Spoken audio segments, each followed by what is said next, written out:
77 সাল থেকে পথ চলা শুরু চলচ্চিত্র জগতে 2021 পর্যন্ত। বসুন্ধরা থেকে নেত্রীদা লিডার, দীর্ঘ 4.5 দশকের একটা সময়। সিনেমায় অভিনয় করা, রাষ্ট্রীয় স্বীকৃতি পাওয়া এবং সমাজ সেবায় বিভিন্ন রকম অবদান রাখা। তো এই দীর্ঘ পথ চলাটাকে যদি একটু ছোট করে আমাদেরকে বলতেন। মানুষের আশার কিন্তু শেষ নেই। যেটুকু করেছি আমার কাছে মনে হয় না যে তেমন কিছু করতে পেরেছি।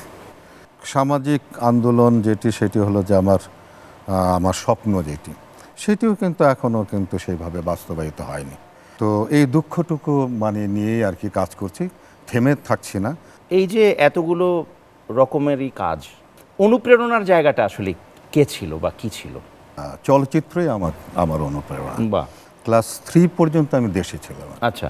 এবং সত্যি কথা বলতে যে আমি এই লেখাপড়া করতাম, প্লাস আমি ছবিও কিন্তু দেখতাম। সিনেমা হলের যে অপারেটর যিনি আছেন, যিনি ছবি দেখান, তার সঙ্গে ভাও করতাম। উনি আমাকে ওই একটা উঁচু টুলের মধ্যে বসিয়ে দিত, ওই খোপ দিয়ে আমি ছবি দেখতেন। Very good. দেশ স্বাধীনের পরে তো আমাদের স্কুল থেকে একটা স্বাধীনতার উপরে একটা নাটক করা হলো। নাটকটার নাম ছিল বাংলার মুক্তি। আচ্ছা। ঝর্ণা দত্ত নামে একজন শিল্পী ছিলেন, কিন্তু নায়িকা করতেন। তো ওই সময় আমি ঝর্ণা দত্তের বাবার রোল করেছি। নায়িকার বাবা রোল ওই সময় আপনি নিজেই যখন ইয়াং। আমি যতদূর জানি মতিঝিল ওয়াবদা মিলনায়তন, এবং সেখানে একজন ইলিয়াস কাঞ্চনকে সুভাষ দত্ত আবিষ্কার করলেন। এই গল্পটা একটু জানতে চাই। নাটকটার নাম ছিল সুবচন নির্বাসনে, আব্দুল আল মামুনের নাটক। সুভাষ দত্ত তখন ওয়ারিতে থাকতেন। তো বন্ধু বান্ধবরা সবাই গেল তাকে দাওয়াত দিতে। লাকিলি উনিও কিন্তু অ্যাকসেপ্ট করে নিয়েছে। আচ্ছা। তো ফার্স্ট সিনে আমি ছিলাম, উনি প্রধান অতিথি, উনি বসে দেখছেন। যখন স্ক্রিন ড্রপ হলো, তখন দেখি উনি গ্রিন রুমে আসছে, এসে আমার মাথায় হাত বোলাচ্ছেন, আমার খুব প্রশংসা করতেন, খুব দোয়া করেছেন। তখন আমাদের একজন বন্ধুর মামি ছিল, আমরা সবাই মামি ডাকতাম, উনি আমাদের ভাইস চেয়ারম্যান ছিল আমাদের সংগঠন। উনি বললো যে না বাবা, সুভাষ দত্ত সাহেব সত্যি সত্যি তোমাকে যেতে বলছে। তো আমি পরের দিন গেলাম আর কি। তখন উনি আমাকে বললেন আমি একটা ছবি করতে চাই, তুমি করবে কিনা। আমি কিন্তু জিজ্ঞাসা করতে ভুলে গেছি যে ওইটার মধ্যে কোন ক্যারেক্টার, কিচ্ছু না। ওইখান থেকে দৌড় বাংলা বাজারে গিয়া ওইখান থেকে পড়া শুরু করলাম।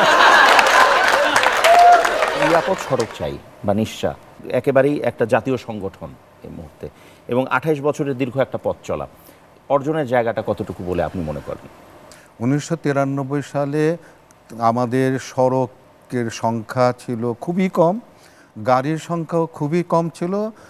হয়তো আগে কয়েক হাজার ছিল, সেই জায়গায় এখন প্রায় 45 লক্ষ রেজিস্টার্ড গাড়ি এখন আছে।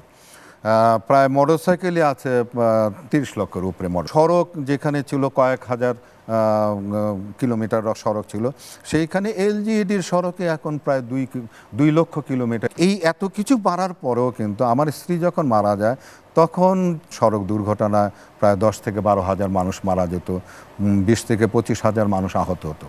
কিন্তু এখন কিন্তু আজকে এই 2021-এ এসে আমাদের যে স্টাডি, সেই স্টাডিতে দেখা যায় যে এখন সড়ক দুর্ঘটনা 5 থেকে 6 হাজারের মতো মানুষ মারা যাচ্ছে, 10 থেকে 12 হাজার মানুষ আহত হচ্ছে। তো সেইটা আমি বলবো যে এটা আমাদের একটা অর্জন, এটা একটা অর্জন।